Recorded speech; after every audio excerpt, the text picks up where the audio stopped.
Well, hey, garage people. Welcome back, as always, to my girlfriend's garage. Sponsored by none of these stickers, but hey, they look cool. Anyway, today I've got the Grand Prix on the lift here. Just did a 5,000 mile oil change. The last, let's see, 400 miles or so had some pretty heavy seafoam treatment in there that obviously then got flushed out with the new oil. And then I put in about a little over 6 quarts of 5W30 Mobile 1 full synthetic, a new K&N HP 1017 filter, and I put a few ounces of seafoam in with the fresh oil as well, just to hopefully keep the the displacement on demand, AFM system happy in this car. So fingers crossed there, should be good to go. Got some oil mobile on sale at Menards, which was sweet. I think for a 5-quart jug, it was like $22 after the rebate or something like that. So yeah, I had to get a few of those. I got 3 of them. Enough to do this. I'll do the Trailblazer at some point. This does not take 5W30 anymore, unfortunately. I mean, I'm sure it could, but I run the 540 in at the European stuff because I like the extra weight up at those high RPMs and it keeps the oil pressure up. But anyway, got the doors open. Looks like it's probably going to storm here before long. Anyway, what I'm correcting now on the Grand Prix, it's a little bit wonked on the lift here because I got it set down, but it'll prove the point. So I'll show you first over here. I got some brand new tires, which is awesome. Falcon tire, yeah, Falcon ZIEX, yeah, all that stuff. The fun thing about these cars, as if you know, if you followed along, this is my daily driver, 08 Pontiac Grand Prix GXP. So it's got the LS4 5.3 V8 under the hood. Nice horsepower and torque, fun stuff. But yeah, the front are these big chunky 255 42 18s. They're meaty. And then the back is that same Falcon, you know, whatever, but it's a pretty bit smaller, pretty decent bit smaller, 225 50 R18 and on a narrower wheel. So you can see that there. Maybe I'll try to make a demonstration of it. About that wide. Yeah, my hand and my arm sticks all the way in there to go to the opposite edge of the tire. So, yeah, the 255s are much wider on the front of this thing. And how they set up the rear in conjunction with those big fatties on the front, they did it a certain way to make it handle real nice and attempt to make it have power oversteer or lift off oversteer or one of those two to make it compete with the German sedans, I guess. But I don't know. I mean, it drives good regardless, but the consequence, I don't have a picture of my old tires on here or on this video, but in one of my older videos, you can go back and check when I was switching over the winter tires. The rears on this were really cooked. The fronts were okay, but the rears were really bad.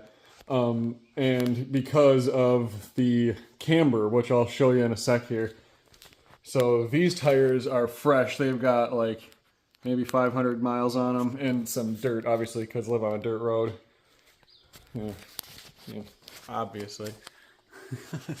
But what happens is in the rear suspension, so this car's a little torqued on the lift, but the principle's the same. If you look at the body line on the wheel, you can see, maybe better from this angle.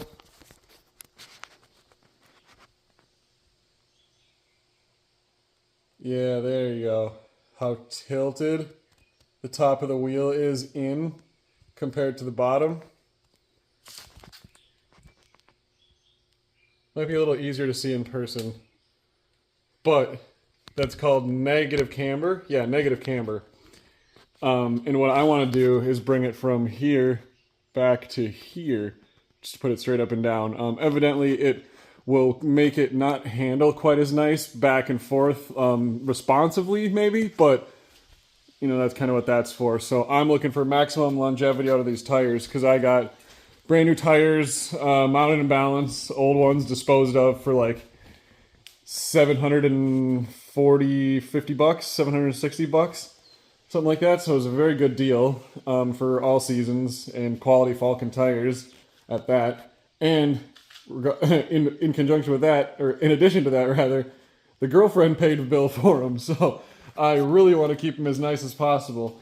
I obviously paid for my winter wheels and tires last fall, which was a solid thing to do on this because I'll just swap them over again in the fall. So hopefully these all seasons will last quite a long time and I won't be needing new wheels or tires for, I mean, probably maybe the life of this car. I don't know. Not this winter, but maybe next winter I would like to do some work on this. It's just getting to the point where it needs a little work, but it's got 112,000 miles on it. Runs great, but could use a little bit of love here and there. But anyway, that's kind of what I'm addressing today with this right here. I'm going to fix that camber with this, one for each side. There's another one of these bolts in this box. There's the part number from Rock Auto. Does it say the price on it here? They were very cheap. I think this whole order shipped was like 16 bucks or something like that. And I'm pretty sure at O'Reilly's the similar camber bolts were like 40, which, I mean, you can't beat that with Rock Auto. I shop at O'Reilly's, but you know, this price is pretty much unbeatable. So what I'm going to do is lift this up and I'll show you. Yeah, here's the little bit of rust Minnesota-wise, but all things being considered, this is not too bad. The underbody of this car is very good. The outrigger stuff, like the shocks and suspension and the brakes are a little rusty, but all that stuff can be replaced. The body and the unibody rather in the front K-member are excellent. So overall, super stoked with this car. But what we're gonna do is basically, I'll raise the car up and I'm gonna fight with it off camera to keep it child friendly. And we're gonna take out this top bolt and loosen this bottom bolt. And this is a straight bolt, but this bolt, I don't know what spot this plastic part will fit in for sure, but this bolt has a cam sort of built into it. It's offset, and so basically how you pivot it, according to this line here, however you pivot it will kick the top of this either in or out a little bit, to give you some small adjustability in this non-adjustable strut setup. So what I'm going to do is put that on here and I'm going to adjust it for maximum positive camber, because right now it's pretty negative, so I want it kicked out as far as possible in order to lean this like this. From this to this. Does that make sense? Alright, so yeah, I'll come back at you guys shortly after I get that nut out, or that nut off and that bolt out. It's probably going to take a little bit of what does Tony Angelo call it? The Weasel Whiz, I think he's sponsored by, but I just got some PB plaster. So yeah, I'll zip this out of there and we'll go over getting that other one in there after I get everything loosened up, and we'll talk about getting it adjusted to the maximum positive camber, which is what I'm going to start it with, because I'm pretty negative now, so I'm not going to mess around with in between. I'm going to max positive, and I think it adds up to maybe a degree or degree and a half, so I'm just going to take what it gives you, and yeah, we'll go from there. So get this Grand Prix back hoisted in the air. See what we can't do about the camber. Preserve these nice new tires. And maybe get the lawnmower out of the rain. So, yeah. See you shortly. Well, garage people, when it rains it pours. Watching some Wendigoon here. Yeah, what was I saying? When it rains, it pours. Whew. Good thing the drainage works. I'm going to close the door, getting a little bit of water ingress just from the aggression of the rain. Damn. Yeah, talk about aggressive. Okay, well I'm going to close this up.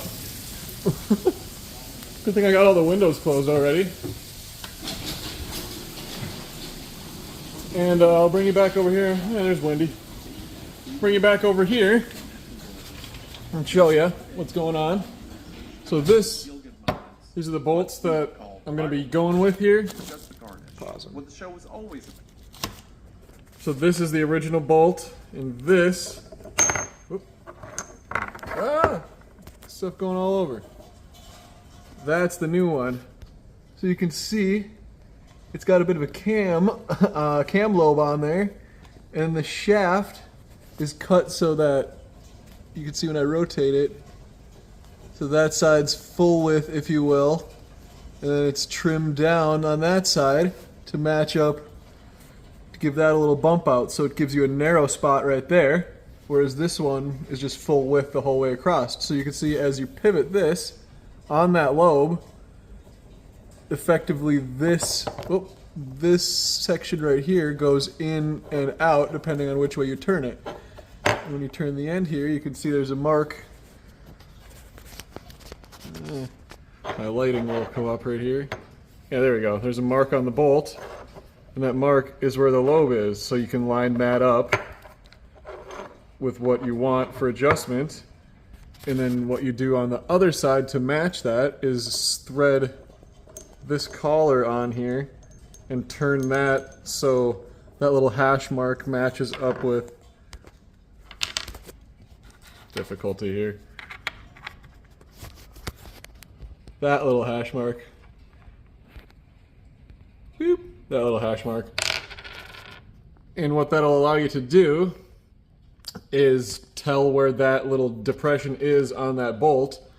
And since it pivots around the bottom bolt, which I've loosened up and sort of pounded back into its housing there, that lets you wiggle this in and out. I don't know if you can see that moving there. So what you do is, this one is loose. I'm going to pound that one out so it can pivot and not bind up. Not quite all the way, but a little further. And then I'll install this one how I want it. I think, yeah, it doesn't employ that sleeve at all, I don't think, because this midsection will rest sort of right on there.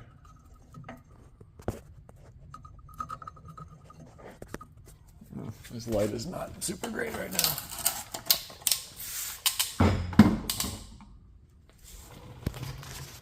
So yeah, here's that bolt. It's got the little cam in there. So that little cam will be contained right there by the inside of the shock body or the strut body.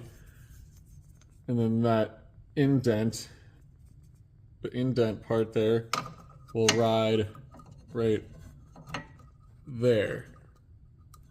So when you turn that bolt, it'll kick the heel of that shaft in and out, either this way or this way, and it pivots on that bolt right there. So what I'm going to do is set this bolt to keep this knuckle kicked this way as far as possible, because I want the top of the tire, which will be up here, I want that tilted out.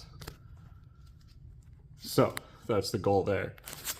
And how you do that is use the little icon marker on the end of the nut, or the bolt, sorry. Put that in, set it where you want, match it up with that, and then you can use your selection of washers that they give you to match up what you need and give yourself a place to tighten down on, and then they give you the castle nut for the other side.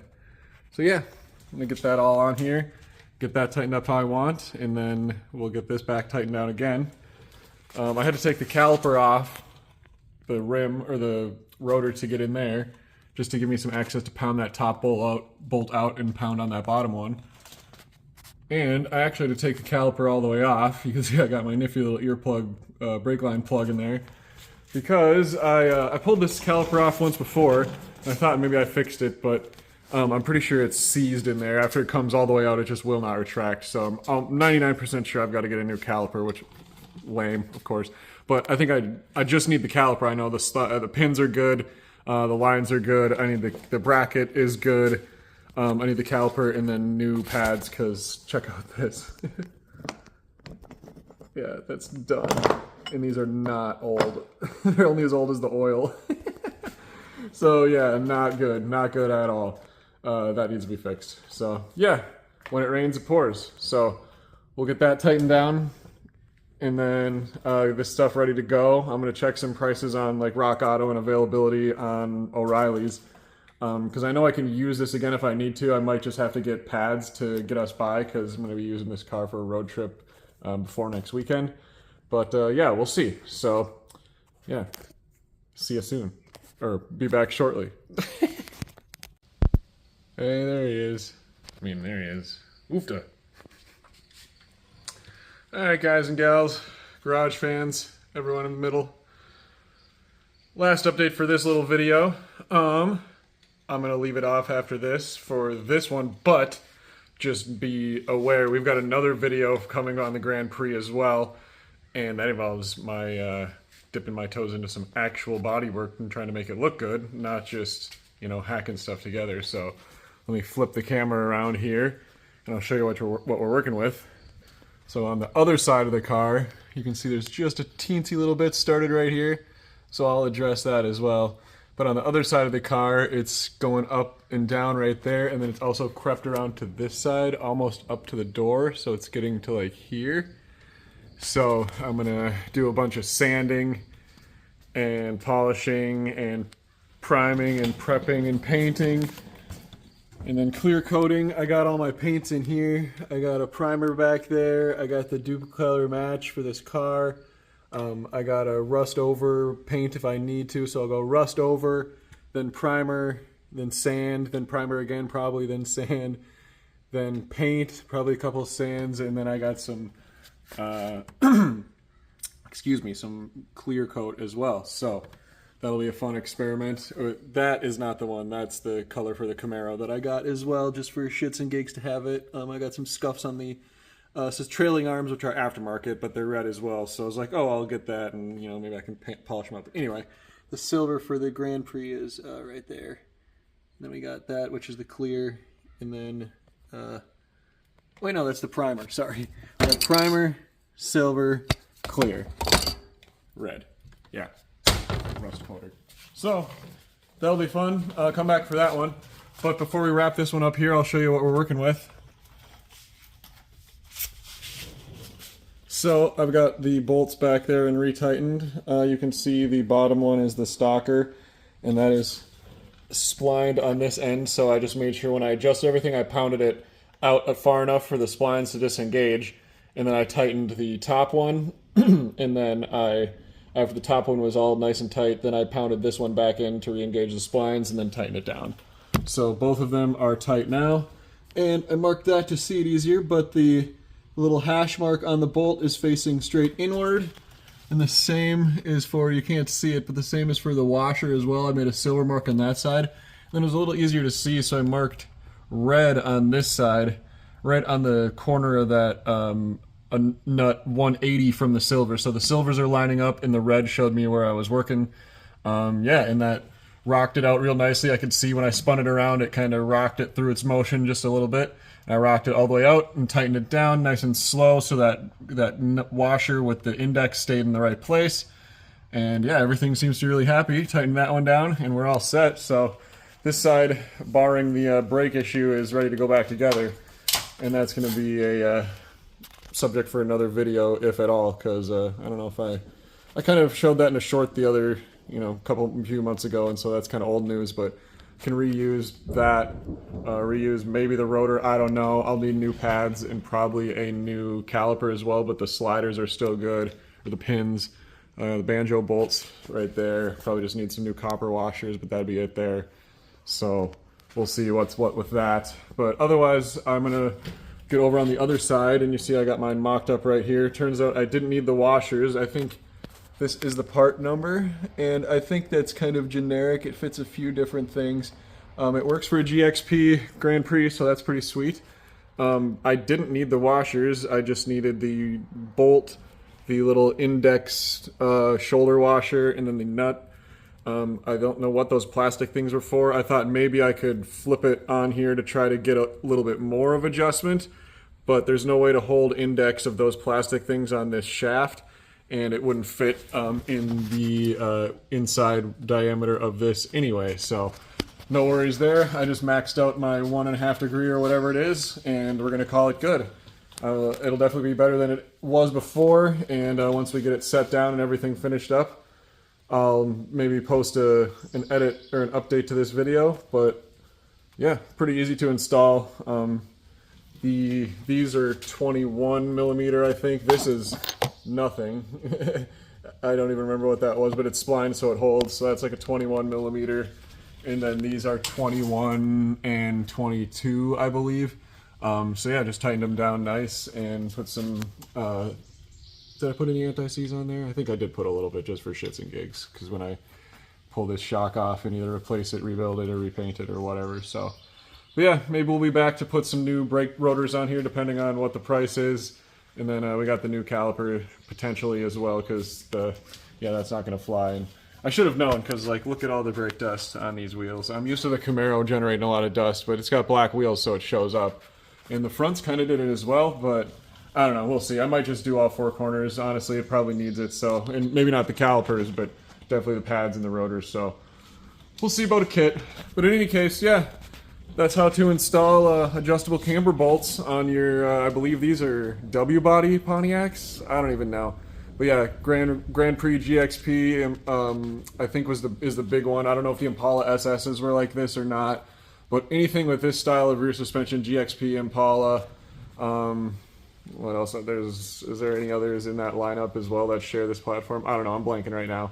In any case, these bolts will work for all of them. There's probably more expensive ones than this. But they were really cheap and they will work just fine as long as you kind of keep an eye on what you're doing. So yeah, if I didn't have to take the caliper off, I'd already be done and onto the other side. So I'm going to see about that, and we'll get moved over. But until next time, folks, keep wrenching. See ya.